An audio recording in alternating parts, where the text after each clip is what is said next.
వైఎస్ఆర్సీపీ నేతలు కార్యకర్తలు వాలంటీర్లు ఇలా ఏ ఒక్కరిని వదలడం లేదు. ఆఖరికి వైఎస్ఆర్సీపీకి ఓటేసిన బడుగు బలహీన వర్గాలను వదలడం లేదు. 3 రోజులుగా కత్తులు కర్రలతో విరుచుకుపడుతున్నారు. పట్ట పగలు నట్ట నడి వీధిలో కత్తులతో స్వైర విహారం చేస్తున్నారు. సచివాలయాలు ధ్వంసం చేస్తున్నారు. యూనివర్సిటీలో విధ్వంసాలకు పాల్పడుతున్నారు. ఆఖరికి రేషన్ బియ్యం పంపిణీ చేసే వాహనాలను కూడా వదలడం లేదు. ఏపీలో ఎల్లో కాండ చాలా భయానకంగా కనిపిస్తోంది. చంద్రబాబు ఇంకా ప్రమాణ స్వీకారం చేయనే లేదు. ముఖ్యమంత్రిగా బాధ్యతలు చేపట్టనే లేదు. ఈలోపే జరగాల్సిందంతా జరిగిపోతోంది. ఇందుకేనా ఈ కూటమిని గెలిపించుకుంది? ఇందుకేనా మేం ఓట్లేసింది అని సామాన్య ప్రజలు అడుగుతున్న ప్రశ్నలు రాష్ట్రమంతా ప్రతిధ్వనిస్తున్నాయి. అసలేం జరుగుతోంది ఏపీలో? ఎవరి కనుసనల్లో ఎల్లో గ్యాంగ్ ఈ దాడులకు తెగించింది? ఈ దాడులు ఆపాలని అటు చంద్రబాబు గాని ఇటు పవన్ కళ్యాణ్ కానీ ఏ ఒక్కరూ పిలుపునివ్వలేదు. పైగా వైఎస్ఆర్సీపీ కవ్వింపు చర్యలపై సంయమనంతో వ్యవహరించాలని చంద్రబాబు తన పార్టీ శ్రేణులకు పిలుపునిచ్చారు. నిజమే, సంయమనం పాటించాల్సిందే. ఇలాంటి దాడులు ఇలాంటి దౌర్జన్యాలు ఎవరూ కోరుకోరు. కానీ జరుగుతోందేంటో తెలుసా? వాస్తవమేంటో మీకు తెలుసా? తలలు పగలగొడుతోందెవరో మీకు తెలుసా? కత్తులతో విరుచుకుపడుతోందెవరో మీకు తెలుసా? విధ్వంసాలకు తెగబడుతోంది ఎవరో మీకు తెలుసా? వైఎస్ఆర్సీపీ నేతల ఇళ్లపై రాళ్లు కోడిగుడ్లతో దాడి చేస్తోందెవరో మీకు తెలుసా? చూడండి, కళ్ళప్పగించి చూడండి. వాస్తవమేంటో మీకే తెలుస్తుంది. ముందుగా వైఎస్ఆర్సీపీ నాయకుల ఇళ్లపై కొడాలి నాని, వల్లభనేని వంశీ వాళ్ళకి సంబంధించి ఆ ఇళ్లపై జరిగినటువంటి దాడికి సంబంధించిన దృశ్యాలు చూపించండి. ఎవరు దాడులకు పాల్పడుతున్నారు? ఎవరు రెచ్చగొడుతున్నారు? ఎవరు కత్తులతో స్వైర విహారం చేస్తున్నారు? ఎవరు రాళ్లతో విరుచుకుపడుతున్నారు? ఎవరు కోడిగుడ్లు విసురుతున్నారు? ఎవరు ఇటుకరాళ్లు తీసుకొచ్చి ఇళ్లపై విసురుతున్నారు? కర్రలతో విరుచుకుపడుతున్నారు? చాలా క్లియర్గా అర్థమవుతుంది. ఇప్పుడు వీళ్ళందరూ ఎవరంటే, మనం ఎవరైనా అడిగామనుకో ఇప్పుడు టీడీపీ నాయకుల్ని, వాళ్ళంతా శాంతి కాముకులు, గాంధేయవాదులు, అహింసావాదులు అని చెప్తారు. సంయమనం ఎవరు పాటించాలి? ఎవరు దాడులు చేస్తున్నారు? ఎవరు రెచ్చగొడుతున్నారు? 2 రోజులుగా 3 రోజులుగా అటు కౌంటింగ్ పూర్తయింది, ఇటు అటాకింగ్ మొదలైంది. కౌంటింగ్ పూర్తయింది, అటాకింగ్ మొదలైంది. పోలీసులు కూడా ఉన్నారు అక్కడ. అయినా సరే ఏమాత్రం భయపడటం లేదు. ఎంత రక్షణైనా కల్పించండి, వాళ్ళు భయపడరు. రాళ్లు విసరడం చూడండి. వైఎస్ఆర్సీపీ నాయకుల ఇళ్ల వద్ద టపాకాయలు పేల్చి, కోడుగుడ్లు విసిరి, రాళ్లు విసిరి వాహనాలు ధ్వంసం చేస్తున్నారు. పట్టించుకునే నాథుడు లేడు. వీళ్ళంతా శాంతి కాముకులట, వీరంతా గాంధేయవాదులట, వీరంతా అహింసావాదులట. చూడండి మరి, ఇది కనిపించిన వాహనాన్ని కనిపించినట్టు ధ్వంసం చేస్తున్నారు. రోడ్ల మీదకి వచ్చేశారు మొత్తం. రాళ్ళు చూడండి, అక్కడ భద్రతా బలగాల్ని చూడండి. ఏ మాత్రం వెరపు, ఏ మాత్రం భయం, ఏ మాత్రం కూడా వాళ్ళలో కొంచెమైనా సరే ఇక మా ప్రభుత్వం వచ్చింది, మేమేం చేస్తామో చూడండి. తలలు పగలగొడతాం, కాళ్ళు విరిచేస్తాం, ఇళ్ళు ధ్వంసం చేస్తాం, వాహనాలు ధ్వంసం చేస్తాం, నట్టనడి వీధిలో పట్టపగలు కత్తులతో స్వైర విహారం చేస్తాం, డీజేలు పెట్టి కత్తులు చూపిస్తూ డాన్సులు చేస్తాం. ఎవరెవరి ఇళ్లపై దాడులు చేయాలో నేను చెబుతానని ఓ నాయకుడు అందరికీ పబ్లిక్గా రౌడీ మూకను చుట్టుగా వేసుకుని నేను చెప్పిన వాళ్ళ ఇళ్లపైన దాడులు చేయండి అని అంటున్నారు. అనంతపురంలో రాప్తాడులో ఇది ఇక్కడ జరుగుతోంది. మీరు చూస్తున్నారు కదా, ఒకటేమో కొడాలి నాని ఇంటిపైన జరిగినటువంటి దాడి, ఇంకొకటేమో ఇటు వల్లభనేని ఇంటిపైన జరిగినటువంటి దాడి. పోలీసులు పారిపోతున్నారు పాపం. ఏం చేస్తారు? మనం ఏమైనా మాట్లాడితే పోలీసులు చేష్టలుడికి చూస్తున్నారనో, పాపం వాళ్ళ వల్ల కాలేదనో అని అంటే మనపైన విరుచుకు పడతారు. మరి ఇవేమీ చేయకుండా మనం చెప్పగలిగింది ఏంటంటే, పోలీసులు కూడా భయంతో పరుగులు తీస్తున్నారు. అక్కడ సీన్ అయితే మాత్రం అదే కనిపిస్తోంది. అంతవరకు చెప్పగలం. ఇది నాయకుల ఇళ్లపై. ఇక రెండోది విశ్వవిద్యాలయాలు. విశ్వవిద్యాలయాలపైన దాడులేంటి సార్? మీరు చూస్తున్నారు కదా, Tirupati SV university VC Srikanth రెడ్డిపై. ఈ రైట్ సైడ్ ఏం మీరు చూస్తోంది Anantapuram SK university VC Hussain Reddy. వీళ్ళిద్దరిపైన దాడులు. వెంటనే అక్కడ చంద్రబాబు ఫోటోలు ఏర్పాటు చేయాలి. జై చంద్రబాబును అరవాలట.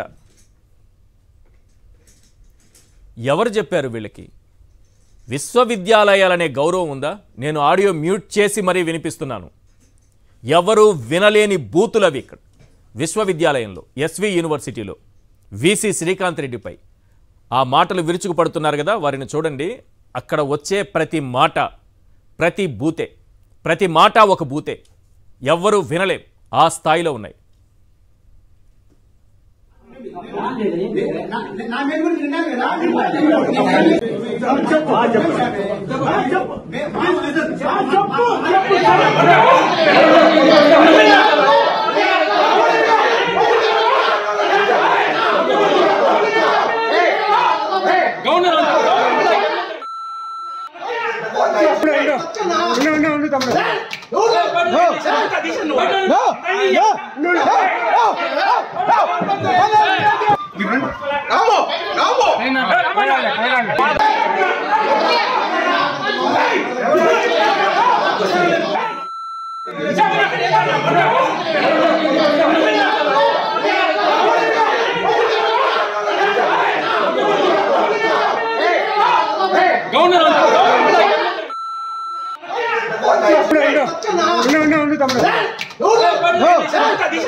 చూశారు కదా విశ్వవిద్యాలయాల్లో పరిస్థితి.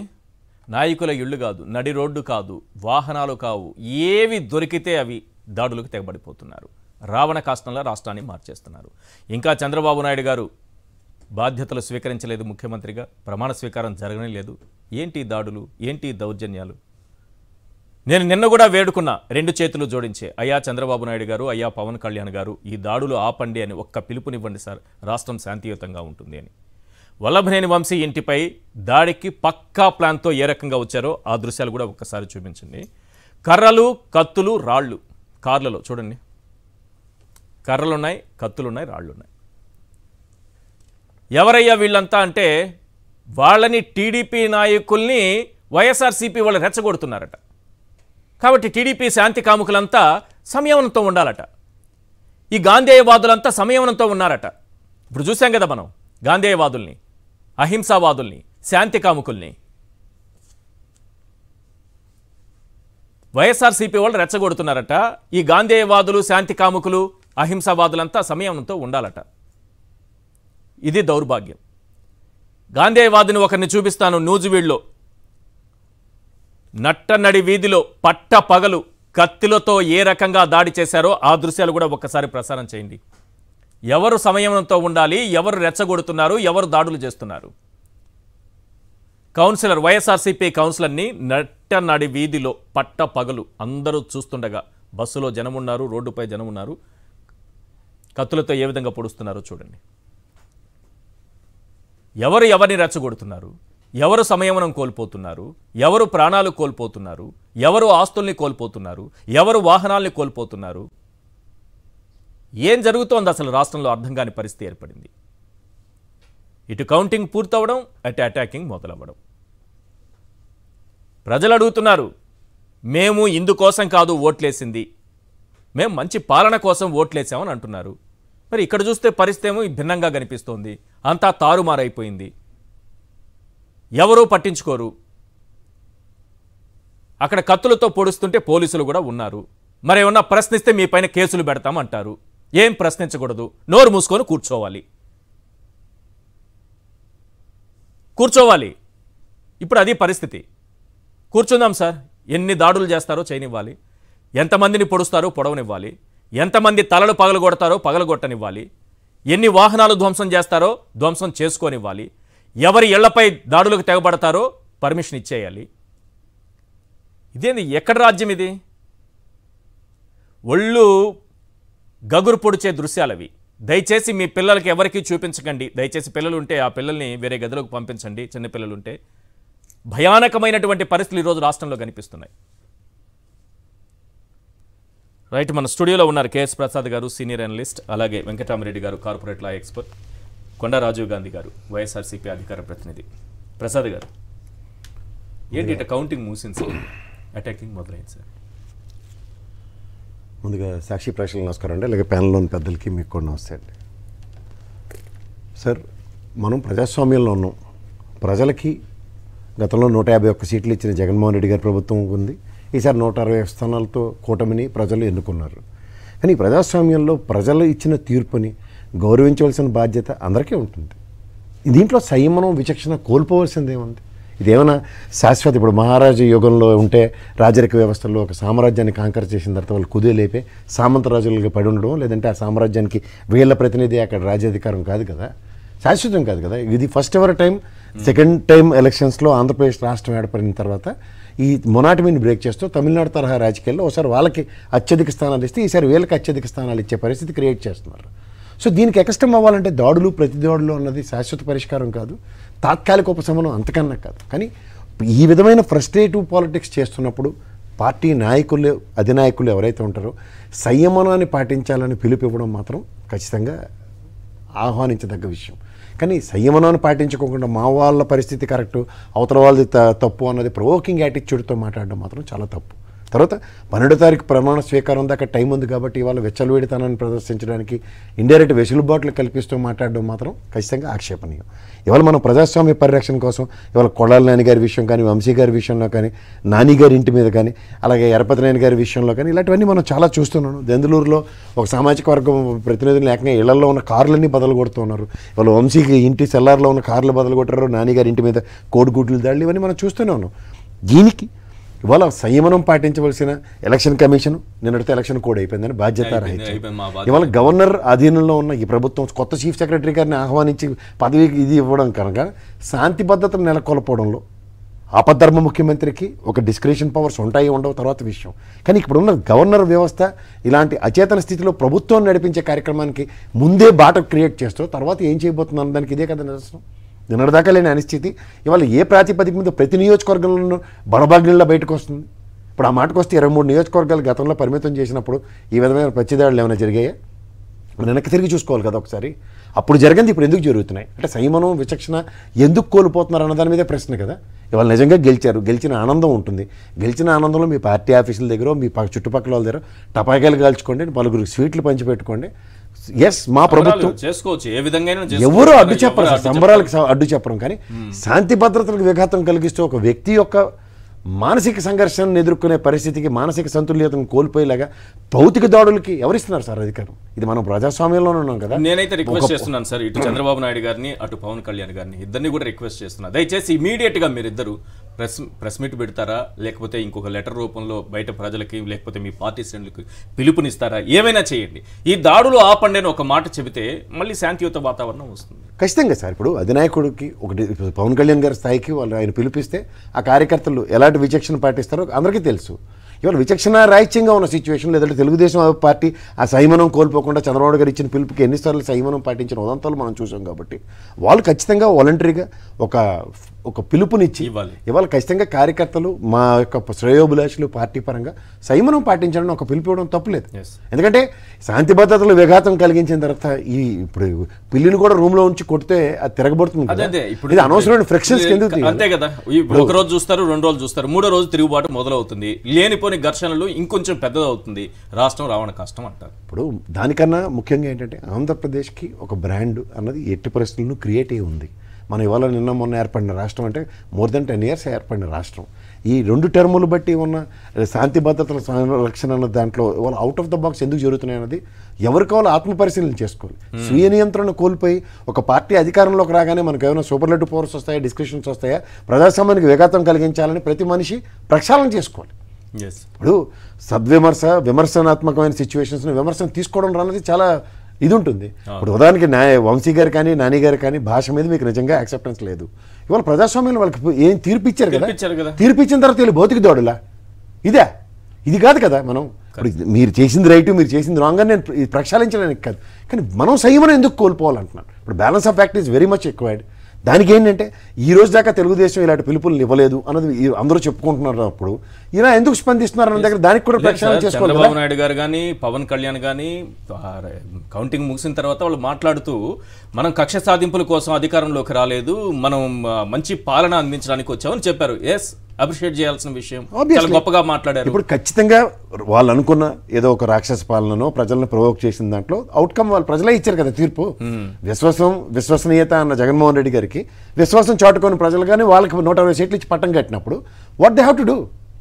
ఇప్పుడు నీకు అధికారం రాకపోతే ఫ్రస్ట్రేషన్ ఉంటుంది, అధికారం వచ్చిన తర్వాత కూడా ఫ్రస్ట్రేషన్ ఎందుకు ఉంటుంది? అదే అధికారం వచ్చింది కాబట్టి ఎస్, కంగ్రాచులేషన్స్. దానికి సద్వినియోగపరుచుకుని 5 సంవత్సరాల పాటు ప్రజారంజక పాలన విషయం పట్ల ఫోకస్ చేయాలి తప్ప 12వ తారీఖు తర్వాత ప్రమాణ స్వీకారం అప్పటిదాకా మాకు సంబంధం లేదన్నట్టు ఈ విధమైన బాధ్యత దీంట్లో సామాన్యులు సతమతం అవుతున్నారు కదా సార్. ఇది పబ్లిక్ గా బస్సులు ముందున అంతమంది భయభ్రాంతులకు గురి చేసి హక్కు ఎవరు ఇచ్చారు? ఇప్పుడు పబ్లిక్ డొమైన్స్ లో కాదు కదా, పబ్లిక్ లో సార్ అందరూ చూస్తుండగా నడివీధిలో ఆ విధంగా పట్ట పగలు నడివీధిలో ఏ రకంగా కానీ పోలీసులు కూడా సార్ ఎలక్షన్ అయిపోయింది కదా, ఇప్పుడు నిజంగా మీకు ప్రభుత్వం మార్పు కావాలనుకున్నారు, మార్చారు. ఇప్పుడైనా మీరు శాంతి భద్రతలు మీరు నెలకొల్పాలి కదా. అందరూ ఈ ప్రభుత్వ ఉద్యోగులు కానీ లేకపోతే ఈ పోలీస్ వ్యవస్థ కానీ తీసుకున్న డెసిషన్ నిజంగా అన్నప్పుడు ఇలాంటి దగ్గర కూడా అలా చూస్తూ కూర్చుంటే ఇంకెక్కడ చెప్పగలుగుతాం సార్? రక్షించేవాడే భక్షకుడు అంటే ప్రభుత్వాలు పక్క తీయండి సార్, ప్రజలకి శాంతి భద్రతలకి కాపాడేవాడు మనకి ఇమీడియట్గా ఉన్నది పోలీస్ వ్యవస్థే కదా. ఆ పోలీస్ వ్యవస్థ కూడా మనం అక్కడ కళ్ళ ముందే జరుగుతుంది, దానికి స్వీయ నియంత్రణ లేకుండా వాళ్ళు ప్రొయాక్టివ్గా లేకుండా ఏదో ఒక షో చూసినట్టు చూస్తే ఇదేం సినిమా షూటింగ్ కాదు కదా సార్. రైట్. ఈ దాడులు ఆగే విధానం ఏంటి, ఎట్లా వీటిని ఎవరు ఆపాలి, ఏ వ్యవస్థ ఆపాలి, ఎటుగాని సందిగ్ధ పరిస్థితిలో ఉంది ఇప్పుడు రాష్ట్రం. ఇప్పుడు వీళ్ళేమో విజయోత్సవాల్లో మునిగి ఉన్నారండి, ప్రముఖ నాయకులంతా కూడా. వాళ్ళు విజయోత్సవాల్లో మునిగి ఉన్నప్పుడు ఇటువంటి దాడులు జరుగుతున్నటువంటి వార్తలు వాళ్ళ చెవిలోకి వెళ్ళినప్పుడు 3 పార్టీల నాయకులు కూడా, 3 ప్రధాన పార్టీలు, బీజేపీ నాయకులు ఆమె పురంధరేశ్వర్ గారు కానివ్వండి, తెలుగుదేశం పార్టీ చంద్రబాబు నాయుడు గారు కానివ్వండి, తర్వాత ఈయన పవన్ కళ్యాణ్ గారు కానివ్వండి, ముగ్గురు కూడా వాళ్ళ కార్యకర్తలకి వాళ్ళ ప్రజలందరికీ కూడా వాళ్ళు చెప్పాల్సింది ఏంటంటే మనం విజయాన్ని సాధించాము, ఏ నాయకుడికి వ్యతిరేకంగానో మనం ఏదైతే సాధించాలనుకున్నామో అది సాధించాము, మనం ప్రజలకి దగ్గర కావాలనుకున్నప్పుడు దగ్గర అయ్యామని చెప్పి మనం అనుకున్నాము. సో మీరందరూ దాడులు చేయడం అనేది కరెక్ట్ కాదు, ప్రజాస్వామ్యంలో దాడులకు స్థానం లేదు. తర్వాత విశ్వవిద్యాలయాలపైన దాడులు ఏంటి సార్? విశ్వవిద్యాలయాల వీసీలు వైస్ ఛాన్సలర్ అనేది తెలుగులో మనం అడిగితే వైస్ ఛాన్సలర్ పదానికి తెలుగులో అర్థం కులపతి అని. ఏ కులం అది? చదువు అనేటువంటి ఒక కులానికి ఆయన అధిపతి. అంటే ఒక గవర్నమెంట్ అతనిలో ఉన్న మెరిట్నో సీనియారిటీనో చూసి ఒక ప్రొఫెసర్ని, విజ్ఞత ఉన్నవాడిని, తెలియగలవాడిని తీసుకొచ్చి దాంట్లో ఆ వీసీగా కూర్చోబెడితే కనీసం మీరు అతనికి మర్యాద ఇవ్వకపోగా చీఫ్ మినిస్టరు ఇది మామూలుగా ప్రమాణ స్వీకారం చేసిన తర్వాత కదా చీఫ్ మినిస్టర్ బొమ్మ అనేది తర్వాత ఏమైనా మార్చాలనుకుంటే మార్చవచ్చు. అప్పటిదాకా మీరు సంయమనం, విఘ్నత పాటించండి అని చెప్పి వీళ్ళంతా కూడా కనీసం ఈ రాత్రికైనా ఈ 3 నాయకులు వాళ్ళ కార్యకర్తలకి, వాళ్ళ నాయకులకి, వాళ్ళ కింద ఉన్నటువంటి వర్గానికి చెప్పగలిగితే తప్ప ఈ 4-5 రోజుల్లో విధ్వంసాలు ఎక్కువైపోయి తర్వాత మళ్ళీ ఇది వరకు పాతకాలంలో మేము చిన్నప్పుడు ఉన్నటువంటి ఫ్యాక్షనిజం, రాయలసీమలో ఉన్నటువంటి ఫ్యాక్షనిజం అనేది రాష్ట్రం మొత్తం కూడా చుట్టుకుంటుంది. విజయవాడలో ఎక్కడో చిన్న హత్యలు జరిగాయి పాతకాలంలో మేము చిన్నప్పుడు, అవి ఇప్పుడు మళ్ళీ స్టార్ట్ అవుతాయి.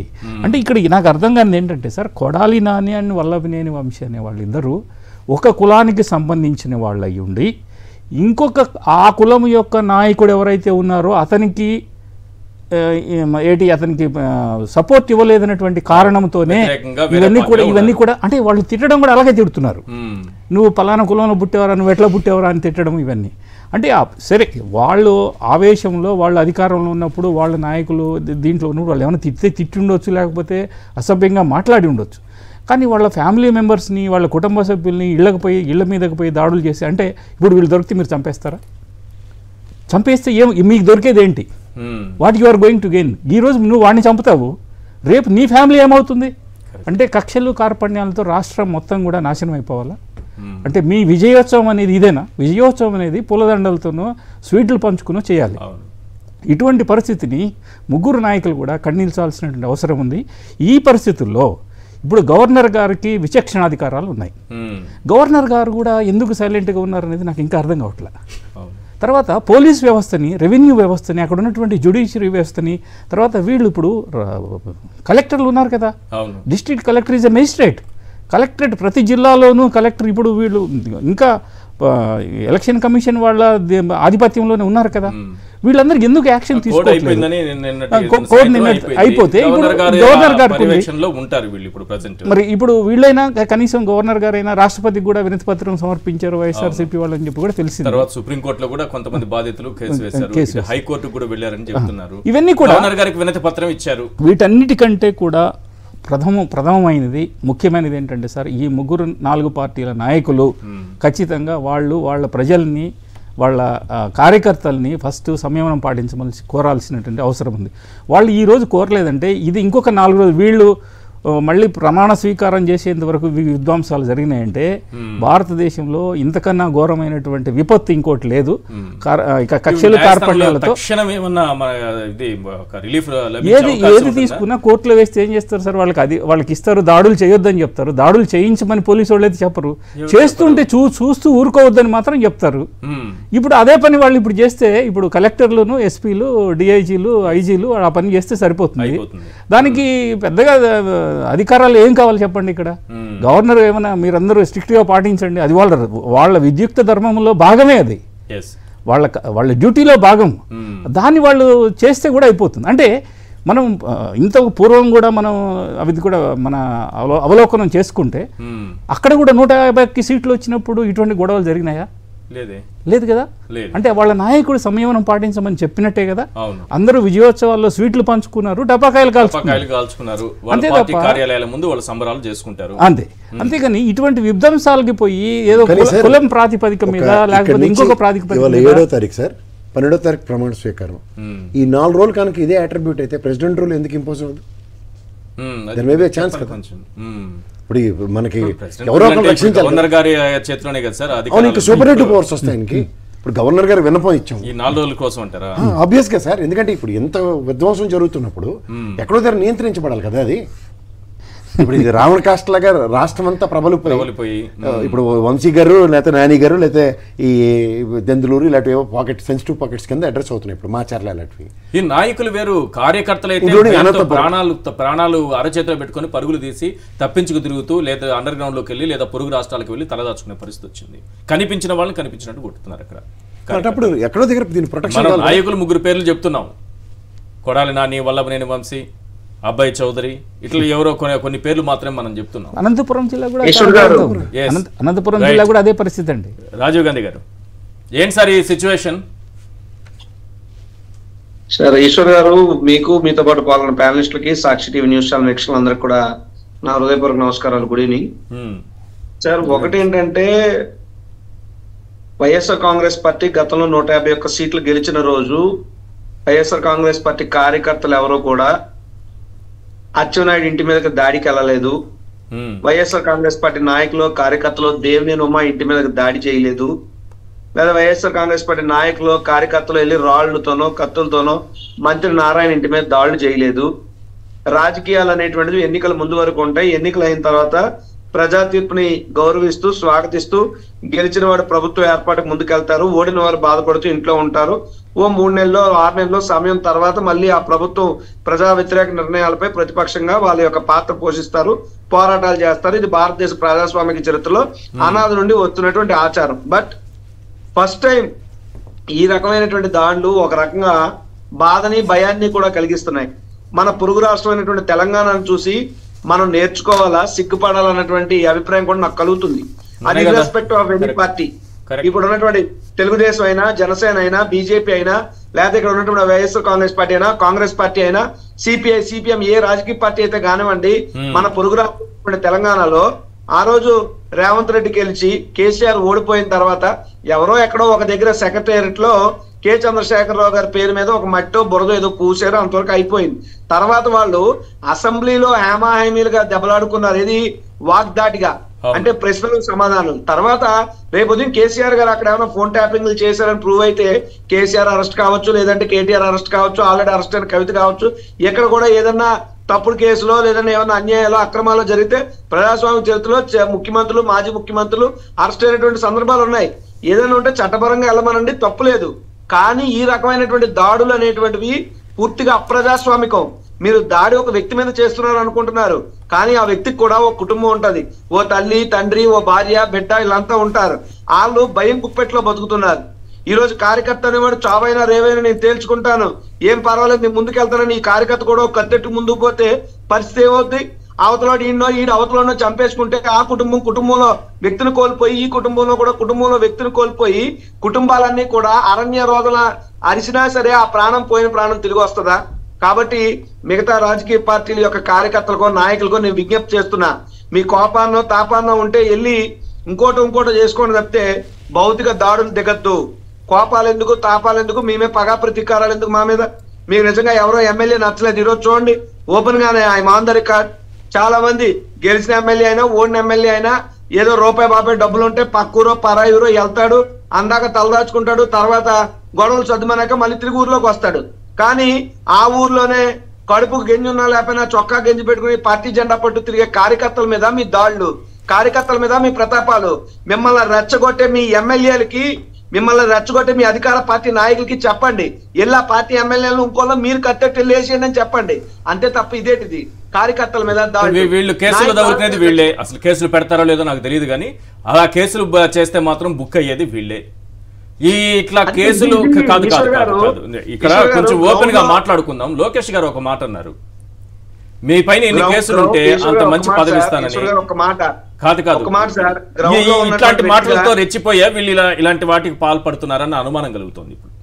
ఈశ్వర్ గారు మీకు ఒక మాట చెప్తాను, గ్రౌండ్ లో ఉన్నటువంటి వ్యక్తిగా చెప్తున్నాను. ఏ రోజు కూడా వైఎస్ఆర్ కాంగ్రెస్ పార్టీ గెలిచినప్పుడు మేము ఎన్టీ రామారావు గారి విగ్రహాలే ధ్వంసం చేయలేదే. ఎన్టీ రామారావు గారి పేరుతో ఉన్నటువంటి పార్క్ లో మరోటో మేమే మా కాళ్ళతో తనలేదే. సుత్తులో లేదా మలాల్లో ఇంకోటో పట్టుకుని వెళ్ళి ఈ బద్దలు కొట్టలేదే. ఈ రోజు ఎందుకు చేస్తున్నారు ఆ పని? నిజంగా మీకు ఎక్కడన్నా ఉదాహరణకి doctor NTR health university YSR health యూనివర్సిటీగా మార్చారు, మీకు ఆ ఇబ్బంది ఉందనుకోండి, let your new government to be formed, అధికారికంగా మార్చుకోండి, ఎవరు కాదన్నారు. అంతే తప్పితే ఇదేంటిది వచ్చి సచివాలయాల బద్దలు అసెంబ్లీలో బిల్లు పెట్టి ఆ బిల్లు పాస్ అయిన తర్వాత పేరు మార్చుకొని ఒక చట్టం ప్రకారం ఒక పద్ధతిలో వెళ్ళారు. ఇప్పుడు ఇదేంటంటే ఇలా పీకేసి వేసేస్తే ఇదే చట్టమా? అక్కడ పేరు టైటిల్ అంతా లాగి పడేస్తే అదేమన్నా చట్టం అవుతుందా? సార్ ఈశ్వర్ గారు మేము అదే చెప్తున్నాం, చట్టాన్ని చేతుల్లోకి తీసుకోవద్దు. మీ శాసనసభ్యులు ఉన్నారు, ఓ శాసనసభ ఉంది, చట్టాలు చేయమనండి. అంతెందుకు ఎన్టీ రామారావు గారు యూనివర్సిటీ పేరు మీద వైఎస్ఆర్ యూనివర్సిటీ పెట్టామని చెప్పి తన్ని తీశారు. మీ చేత అయితే ఎన్టీఆర్ జిల్లా పేరు కూడా మార్చేయండి. అప్పుడు అది కూడా జగన్మోహన్ రెడ్డి గారు పెట్టిందే కదా, అది తప్పు కదా. ఇప్పుడు మీకు ఏదైనా నచ్చకపోతే, మీకు అంతమంది ఎమ్మెల్యేలు ఉన్నారు, శక్తి సామర్థ్యాలు కలిగినటువంటి బలమైన ప్రభుత్వంగా ఏర్పడ్డారు, మేము మిమ్మల్ని గౌరవిస్తాం, స్వాగతిస్తాం, మీరు ఏదైనా చేయండి. ఆఫ్టర్ 5 years మళ్ళీ మీకు చేసిన నిర్ణయాలు తప్ప ఒప్ప అని ప్రజలు తీర్పిస్తారు. కానీ ఈ విధంగా చట్టాన్ని చేతుల్లో తీసుకోవడం అనేటువంటి తప్పు. అసలు ఈ దాడులకి ఎక్కడ శాంతి భద్రతలు లేవు. ఈ దాడులకి ప్రేరణ ఎక్కడి నుంచి లభిస్తోంది? ఎందుకంటే కార్యకర్తలే వచ్చి స్థానికంగా గొడవలు చేస్తున్నారా? స్థానికంగా ఉండే టీడీపీ నాయకులు రెచ్చగొట్టడంతో వచ్చి చేస్తున్నారా? ఇదంతా ఒక ప్లాన్ ప్రకారం జరుగుతోందా? ఏమంటే ఒక చోట జరిగింది, ఏదో 1-2 ప్రాంతాల్లో జరిగింది అనడానికి ఎలా జరుగుతుంది అసలు ఏంటి ఇది? ఒక ప్రాంతంలో జరిగినప్పుడు, ఉదాహరణకి ఈ అనంతపురంలో కర్నూలులో జరిగినప్పుడు, కర్నూలులో జరిగింది, విజయవాడలో మనం చేయకపోతే బాగోదు, మనం గట్టిగా చేద్దాం. విజయవాడలో జరిగింది అమ్మ తుల్లో జరగకపోతే బాగోదు, మనం గట్టి చేయాలి. తుల్లో జరిగింది వైజాగ్ లో చేయకపోతే బాగోదు, మనం ఇంకా గట్టి చేద్దాం. వైజాగ్ లో జరిగింది శ్రీకాకుళంలో జరగకపోతే ఇంకా మనం గట్టిగా చేద్దాం. సో ఇదేంటంటే గతంలో నాయకులు ఎవరు ఎక్కువ కేసులు పెట్టించుకుంటే వాళ్ళకి పెద్ద పదవులు ఇస్తానన్నాడు. ఈ రోజు వీళ్ళందరూ వెళ్ళి ఇదిగో మేము వైఎస్ఆర్ పేరు చుట్టుతో కొట్టాం, ఇదిగో మేము వైఎస్ఆర్ విగ్రహం తలబద్దలు కొట్టాం, లేదా యూనివర్సిటీ వీసీ ఛాంబర్ లోకి వెళ్ళి ఆ ఫోటోలు తీసి చంద్రబాబు ఫోటో పెట్టాం, ఇవన్నీ చెప్పుకుని పదవుల కోసమా ఇంకోట ఏంటి అర్థం అవ్వట్లేదు. కానీ ప్రజల ప్రాణాలతో చెలగాటం ఆడుతున్నారు. రాజకీయ పార్టీల్లో పార్టీ నాయకులు పయ్యోలు, వాళ్ళకి సెక్యూరిటీలు ఉంటాయి, వాళ్ళు బాగానే ఉంటారు ఎమ్మెల్యే అభ్యర్థులు. కానీ కింద ఉన్నటువంటి కార్యకర్తల జీవితాలతో మీరు ఎందుకు ఆడుకుంటున్నారు? ఇది తప్పు. గ్రామాల్లో శాంతి భద్రతలు చాలా అవసరం. రేపు మొఖముఖాలు చూసుకోవాల్సినటువంటి పరిస్థితులు ఉంటాయి గ్రామాల్లో. ఇళ్ల మీదకి వచ్చి దాడి చేసి ఏంటంటే కత్తెట్టి పొడిచడం అంటే అంత ఆషామాషి అండి. ఒక సెకండ్, ఆదోని విజువల్స్ ఒకసారి ఇంతకు ముందు వేసిన బాక్స్ లో ఆదోని విజువల్స్ వస్తాయి. వాళ్ళు ఏమన్నా రౌడీల, గోండాల, నాయకుల, అమాయక ప్రజలు జస్ట్ వైఎస్ఆర్సీపీకి ఓటేశారు. ఇప్పుడు ఆ ఇంటిని ధ్వంసం, లాస్ట్ విండో చూడండి, రైట్ సైడ్ ఉంటుంది, చివరి విండోలో వాళ్ళు చూడండి, వాళ్ళపైన దాడులు, వాళ్ళను కొట్టారు. ఎవరంటే వాళ్ళు వైఎస్ఆర్సీపీకి ఓటేశారు. ఈ అమాయకుల పైన కూడా దాడి చేస్తే ఏమనాలి దీన్ని? నాయకులు కొట్లాడుకున్నారా, కార్యకర్తలు కొట్లాడుకున్నారా? కాదు, ఓట్లేసిన వాళ్ళ ఇళ్లలోకి, పేదల ఇళ్లలో కూడా చొరబడి ఆ విధంగా ఇల్లు ధ్వంసం చేసి, ఆ పేదరికం చూడండి, ఆ ఇంట్లో ఉన్న వస్తువులన్నీ వాటిని ధ్వంసం చేసి, ఆ మహిళ పైన దాడి చేసి, ఆ ఇంట్లో ఉన్న వాళ్ళపైన దాడి చేసి ఇంత బీభత్సం సృష్టిస్తున్నారు. ఎవరు వాళ్ళు? జస్ట్ వైఎస్ఆర్సీపీకి ఓటేశారు, ఇంతే. ఓటేస్తే ఈ విధంగా దాడి చేస్తారా? ఇంత దుర్మార్గమా? సార్ నేనైతే ఒకటే విజ్ఞప్తి చేస్తున్నాను, ఒకటే కోరుతున్నాను, రిక్వెస్ట్ అనుకోండి, ప్రాధేయపడుతున్నాం అనుకోండి. ప్రజాస్వామ్యాన్ని కాపాడడానికి ప్రాధేయపడినా తప్పు లేదని ఆలోచించగలిగినటువంటి విచక్షణ కలిగిన వ్యక్తిగా నేను చెప్తున్నాను. పవన్ కళ్యాణ్ గారు బయటికి రండి, చంద్రబాబు గారు బయటికి రండి, పురంధరేశ్వర్ గారు బయటికి రండి, వచ్చి మీ కార్యకర్తలకు పిలిపివ్వండి, ఈ విధమైనటువంటి హింసాకాండ చెయ్యొద్దని చెప్పండి. మీకు ఎవరన్నా మా నాయకులు, మా ఇంకోళ్ళు ఎవరైనా తప్పులు చేసిన అనుమానం మీకుంటే చట్టపరమైన విచారణ చేయండి, చట్టపరమైనటువంటి చర్యలు తీసుకోండి. అది మానేసి భౌతిక దాడులు చేస్తాం, ఆస్తులు ధ్వంసం చేస్తాం, ప్రాణాలు తీస్తాం, కక్ష సాధిస్తాం అంటే ఇది ఎంతవరకు సబు? ఏ రోజన్నా మేము గెలిచిన వెంటనే ఏ యూనివర్సిటీ వీసీ ఛాంబర్ లోకైనా వైఎస్ఆర్ కాంగ్రెస్ పార్టీ నాయకులు కార్యకర్తలు వెళ్ళి చంద్రబాబు ఫోటో తీసి నేలకేసి కొట్టారా? ఒక్క విజువల్ చూపించండి. ఈ రోజు మీరు ఎందుకు చేస్తున్నారు? ఎందుకు అంత రెచ్చిపోతున్నారు? ఇది అధికారం ఇచ్చింది మిమ్మల్ని జాగ్రత్తగా పరిపాలన మాకన్నా బాగా చేస్తారని తప్పితే ఈ విధమైన దాడులు చేయడానికి కాదు అధికారం ఇచ్చింది. ఆ విషయాన్ని మీ కార్యకర్తలకో మీ నాయకులకో చెప్పాల్సినటువంటి బాధ్యత గౌరవ పవన్ కళ్యాణ్ గారికో చంద్రబాబు నాయుడు గారికో పురంధరేశ్వర్ గారికి ఉంటారు కదా. మీరు ఎందుకు నెమ్మక నేనెత్తినట్టు వ్యవహరిస్తున్నారు? 3 రోజుల నుంచి గమనిస్తున్నాం సార్. సుమోటగా తీసుకోవు సార్, 3 రోజుల నుంచి చావాలన్నా 3 రోజుల నుంచి గమనిస్తున్నాను సార్. ఈ దాడులు ఇలా ఇంత బీభత్సంగా జరుగుతున్నాయి కదా. 365 రోజులు ఇంటూ 5 years. రామోజీరావు గారు వైకాపా మోకల దాడి అని లేనిపోనివి అబద్ధాలు రాసి రాసి రాసి పేపర్ని నింపేశారు కదా. ఇంత ఘోరం జరుగుతోంది రాష్ట్రంలో. పట్టపగలు నడివీధిలో కత్తులతో దాడి చేస్తున్నారు, ప్రాణాలు హరించేస్తున్నారు, ప్రాణాలు తీసేస్తున్నారు. కనిపించిన వారిని కనిపించినట్టు కొడుతున్నారు. నాయకులు లేదు, కార్యకర్తలు లేదు, వాలంటీర్లను లేదు, ఎవరు దొరికితే వాళ్ళని కొడుతున్నారు.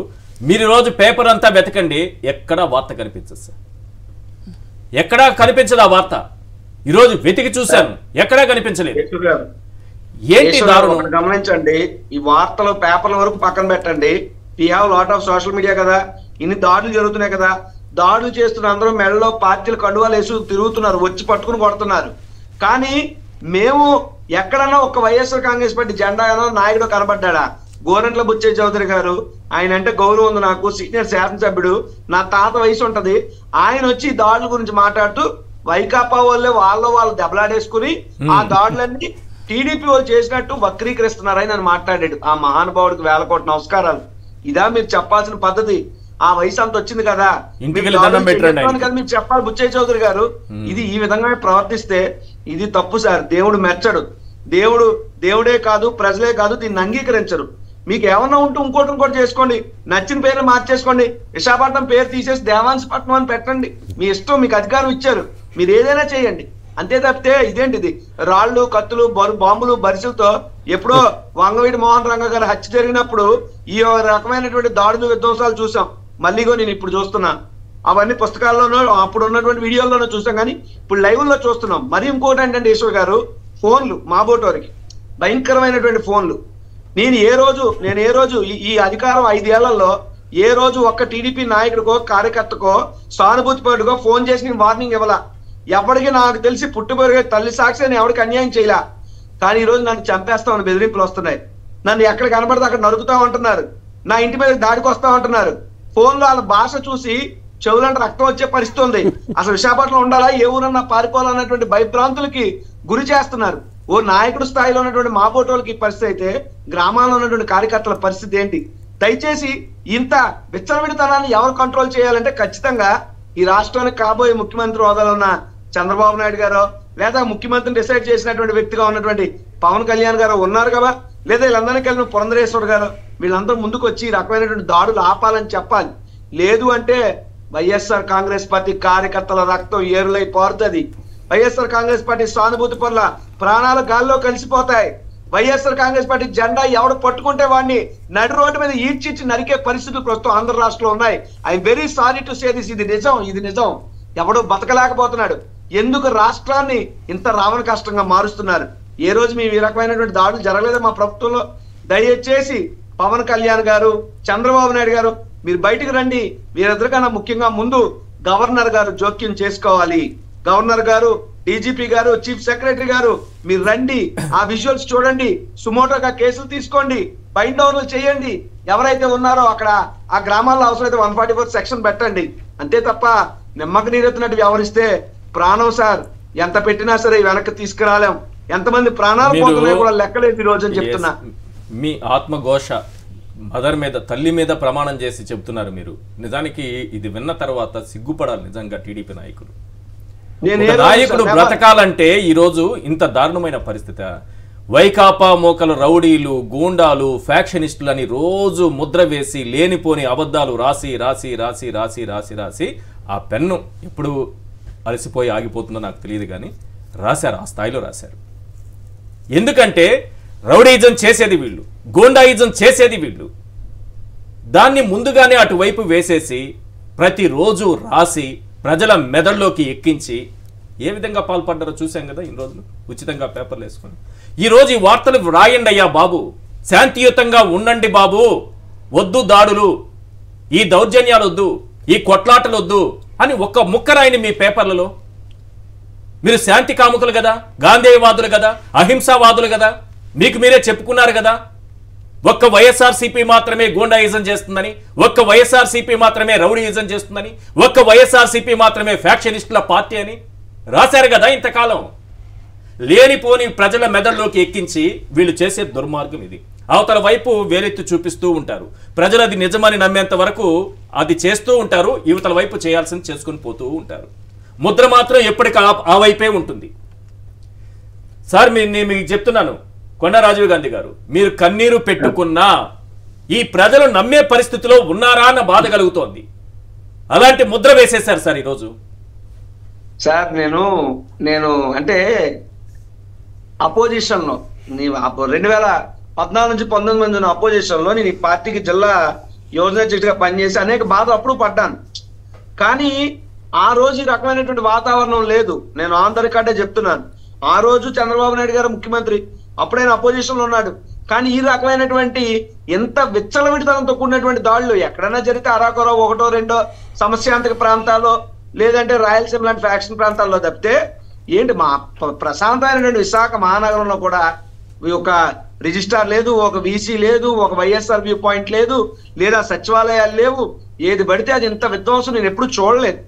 అలాగే నేను చెప్తున్నాను, గత 14 నుంచి 19 మధ్య ఇంత విచ్చలవిడితనం ఎలాగైతే లేదన్నానో 19 నుంచి 24 మధ్యలో నేను సుమారు 3-4 పదవులు చేశాను రాజకీయంగా. పార్టీ పదవులు 3, ప్రభుత్వ అధికారిక చైర్మన్ గా 1 పదవి.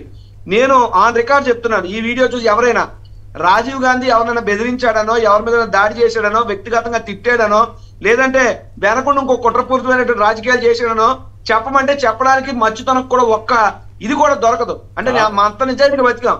ఎవరో మీకు ఏదో చేస్తే ఈ రోజు సామాన్యుల్ని, నాయకుల్ని, కార్యకర్తలు ఆడు లేదు ఈడు లేదు అందరి మీద పడి ఊరి మందే దోసేయండి అన్నట్టు, ఊరి మందే కుమ్మేయండి అన్నట్టు, కార్యకర్త ఆలోచన వచ్చినా, సానుభూతి పడన్న అనుమానం వచ్చినా, ఓటేసాడన్న డౌట్ వచ్చినా ఇష్టానుసారంగా ఇళ్ల మీద పడి దాడులు చేస్తుంటే ఇది కాదు. ఇది ప్రజాస్వామ్యం కాదు సార్.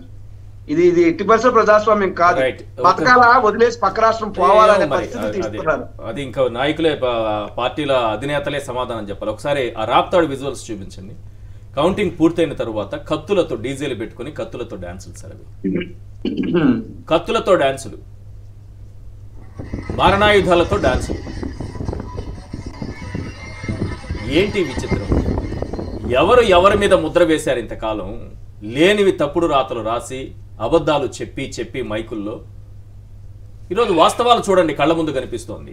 ఇప్పటికీ కళ్ళు తెరుచుకోకపోతే ఆ మాటలు నమ్మినటువంటి ప్రజల్ని, వాళ్ళ రాతల్ని నమ్మినటువంటి ప్రజల్ని మీరు ఇప్పటికీ తెలుసుకోకపోతే మీ జీవితాలు బాగుపడవు. యువతల వైపు చూడండి ఏం చెప్తున్నారు.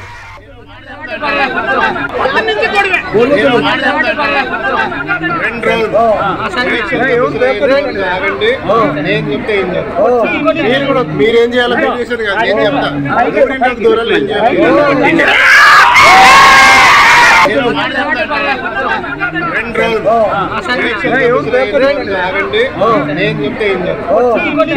మీరేం చేయాలో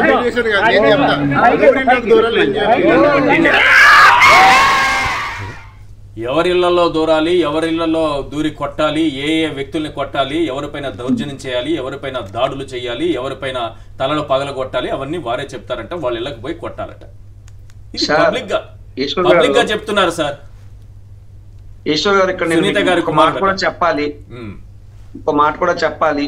ఎస్, మేము ఎలక్షన్ ఓడిపోయాం, ఇది మా చీకటి అని అనుకుంటున్నాను. అయితే జగన్మోహన్ రెడ్డి గారి వల్ల మంత్రులైన వాళ్ళు కూడా ఈరోజు కార్యకర్తలకు సరిగా గౌరవం దక్కలేదు, అది మా ఓటమి కారణం అని మాట్లాడటం. ఆ మంత్రులే కార్యకర్తలకు గౌరవాలు ఇచ్చిండుంటే ఈ బతుకులు రావు మాకు. జగన్మోహన్ రెడ్డి అనే వ్యక్తి కార్యకర్తలకు ఎప్పుడు గౌరవం ఇచ్చాడు. జగన్మోహన్ రెడ్డి అనే వ్యక్తి కార్యకర్తలకు గౌరవం ఇవ్వబట్టే ఈ మహానుభావులందరూ మంత్రులై వెలగబెట్టారు. మంత్రులైన వాళ్ళు కూడా ఈ రోజు వచ్చి ఓటమి చవి చూశాక కార్యకర్తలకు గౌరవం దక్కలేదంటే నీకు మంత్రి ఇచ్చిన్నాడు, నువ్వు కార్యకర్తలకు గౌరవం ఇచ్చి ఎడుతుంటే ఈ రోజు కార్యకర్తలకి ఇంత బాధ ఉండకపోవచ్చు. నా గుండె పగిలిపోతున్నాయి. కార్యకర్తలకు గౌరవం దక్కలేదని మాట్లాడితే దౌర్భాగ్యం. నేను ఎవరికి ఫోన్ చేయలేదు, ఏ టీడీపీ కార్యకర్తను గానీ నాయకుని గానీ మేము అధికారంలో ఉన్నప్పుడు బెదిరించలేదన్నారు కదా. ఈ మాట గానీ వారు విన్నారంటే వెంటనే మీకు ఒక ముద్ర వేస్తారు. మీరు ఒక రౌడీ షీటర్ అని, మీరు ఒక గుండా అని, మీరు ఒక రౌడీ అని, మీ పైన చాలా రౌడీ షీట్లు ఉన్నాయని, మీరు ఎంతో మంది నాయకుల తలలు పగలగొట్టారని రేపు పేపర్లో పెద్ద అక్షరాలతో వచ్చినా ఆశ్చర్యపోనక్కర్లేదు సార్. మీరు వస్తారు సార్. జగన్మోహన్ రెడ్డి గారి మీద వేశారు, అంత పెద్ద ముఖ్యమంత్రి మీద వేసిన వాళ్ళు మీ పైన వేయలేరా? డెఫినెట్ గా వేస్తారు. సార్ ఒక మాట ఈశ్వర్ గారు, క్యారెక్టర్ ని అసాసినేషన్ చేయడంలో అన్న నందమూరి తారక రామారావు గారి దగ్గర నుండి, రంగా గారి దగ్గర నుండి, నేటి జగన్మోహన్ రెడ్డి గారు, మధ్యలో వైఎస్ రాజశేఖర రెడ్డి గారి వరకు అందరినీ కూడా ఒక రౌడీ లాగానో కీలు బొమ్మ లాగానో వాళ్ళు చిత్రీకరించారు. అది వాళ్ళ ఆర్ట్, దానికి మనం ఏం చేయలేము. రేపు నన్ను అంటారు, మిమ్మల్ని అంటారు, we are ready to prepare. But 14 నుంచి 19 మధ్యలో కూడా నా మీద అనేక కేసులు పెట్టారు సార్. నా మీద దొంగతనం కేసు కానీ, లేదంటే అధికారులను అడిగించిన కేసులు, అనేక కేసులు పెట్టారు. అవన్నీ పడ్డే వచ్చాం సార్. జగన్మోహన్ రెడ్డి గారి కోసం కేసులు పడ్డం, లాఠీ దెబ్బలు తినడం, రక్తాలు చిందించడం, ఇవన్నీ మాకు అలవాటే. కానీ కార్యకర్తలను చంపేస్తుంటే ఏం చేయలేకపోతున్నాం, అది బాధ కలుగుతుంది. వ్యక్తిగతంగా నా మీద దాడులు భయపడలే, కార్యకర్తల గురించి బాధపడుతున్నా. మీరు గొంతు చించుకోండి, నేను గొంతు చించుకుంటా, ఇక్కడ కూర్చున్న వాళ్ళు గొంతు చించుకుంటారు, నమ్మే వాళ్ళు నమ్ముతారు. అవి చదివి అవి విని ఉండేవాళ్ళు, వాళ్ళ మైండ్ సెట్ అలాగే ఉంటుంది. ఎప్పుడు మారుతుందో, ఎప్పుడు వాస్తవాలు తెలుసుకుంటారో, ఇక దేవుడే వాళ్ళకి ఒక మార్గాన్ని చూపించాలి. దానికి ఎంత టైం పడుతుందో నాకు తెలియదు. కానీ మీరు ఒకటి చెప్పండి సార్, ఈ పచ్చ కండువా వేసుకున్నటువంటి గాంధేయవాదుల్ని చూశారు, ఎల్లో కండువా వేసుకున్నటువంటి శాంతి కాముకుల్ని చూశారు. ఈ శాంతి కాముకులు, ఈ గాంధేయవాదులు, అహింసావాదులు, వాళ్ళ గురించి రేపు పేపర్లో అదే రాబోతుంది. ఎందుకంటే సమయం పాటించండి, మన పార్టీ నాయకులంతా వాళ్ళు రెచ్చగొడుతున్నారని రివర్స్లో చెప్తున్నారు వాళ్ళకి. ఇందాకలా పెద్దలు చెప్పినట్టు ఒక విషయం చెప్పగలను.